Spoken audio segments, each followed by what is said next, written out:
Shabbat Shalom, nous sommes Parashat Re'eh, la veille de Rosh Chodesh Elul.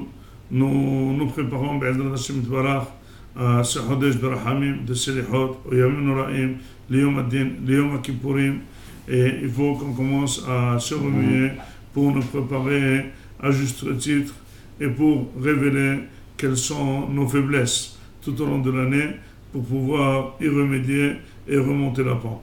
Dans la parasha de Re'eh, il y a une parasha extraordinaire. C'est marqué qu'il y a combien de Bechanavi au Cholem Halom. Jonathan Otomofet.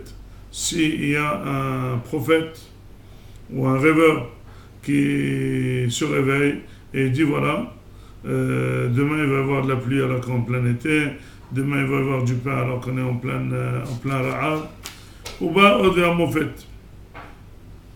Et finalement, en disant ça, il a dit voilà, puisque moi je sais prédire, je sais dire, eh bien il faut aller faire Avodah Zara.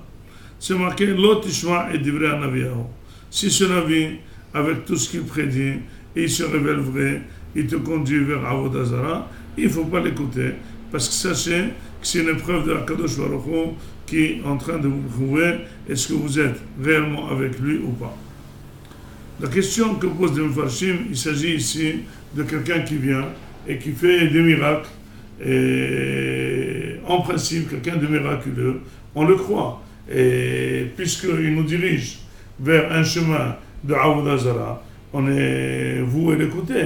Comment ça se fait qu'Akadosh Baruch Hu dit que c'est une épreuve, ne l'écoutez pas? Il serait plus judicieux qu'Akadosh Baruch Hu ne fasse pas réussir son épreuve et que ce qu'il prédit ne marche pas. Et alors là, on n'y aura pas d'épreuve. Pourquoi on va être éprouvé? C'est tellement dur de voir quelqu'un qui est en train de faire un miracle et de ne pas le croire. Disent les Rabbi Rapian et Yesod Hatzum, dire que finalement, il y a une analyse que s'appelle la vérité et que s'appelle le mensonge. La vérité, c'est quelque chose qui est vrai. Le mensonge, c'est quelque chose qui est faux. Mais vous allez rigoler, mais c'est quoi? Comment on va savoir ce qui est faux, ce qui est vrai? Alors dit le Rabbi Rapian Yesod que la vérité, c'est quelque chose qui est réel à long terme. Le mensonge, c'est une réalité à court terme. Le menteur a toujours raison à court terme. Mais après du temps, on se rend compte que c'était un menteur. Or, celui qui dit vrai, peut-être que quand il parle, on ne le croit pas tellement. Mais avec le temps, on dit ah, celui-là, ce qu'il a dit, il avait raison. Ah oui, 100%. Il avait raison. Et pourquoi on n'a pas cru? Eh bien, c'est comme ça. Donc, finalement, il dit la vérité, c'est peut-être le mensonge à court terme et la vérité à long terme. Le mensonge, c'est la vérité à court terme et c'est le mensonge à long terme. Or, quand quelqu'un voit quelque chose, c'est de vrai, il le voit à court terme, il faut se méfier. Il faut se méfier, est-ce que c'est quelque chose qui va tenir ou bien c'est une magouille et pour t'emmener. Dis à Kadosh Baruch Hu, comment tu vas savoir si ce monsieur est menteur? Il peut être, mais dire vrai à court terme et à long terme. Il n'est pas obligé de mentir. Comment tu vas voir ça? Tu regardes le conseil qu'il te donne. Si le conseil qu'il te donne, il est dans le chemin de la Torah et des mitzvot, écoute-le et vas-y. Si le chemin qu'il te donne, il n'est pas dans le chemin de la Torah et des mitzvot, même s'il est apparemment vrai, demain il se révélera faux.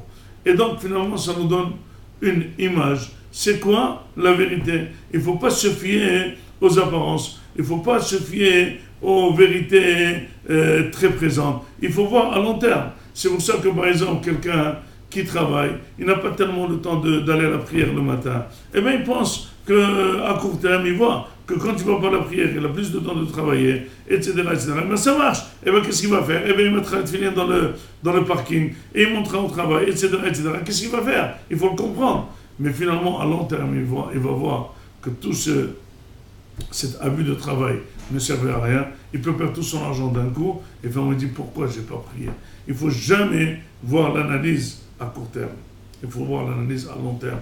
Il faut voir que ce qu'on fait aujourd'hui, est-ce qu'on peut être derrière dans 20 ans, dans 30 ans? Est-ce qu'on peut être fier dans 20 ans, dans 30 ans? Ou bien on est en train de voir le court terme, ce qui est vrai. Quelqu'un qui mange malsainement, eh bien il voit que c'est bon maintenant, il voit qu'il n'a pas mal. Mais c'est fort, parce qu'à long terme, il va s'encaisser dans sa santé. Après 20 ans, quelqu'un qui fume, maintenant qu'il fume, il frime, il est content, il ne souffre de rien. Après 20 ans, il est en train de pleurer 20 ans de cigarettes. Mais pourquoi tu ne l'as pas su? Parce que tu as vu la vérité à court terme.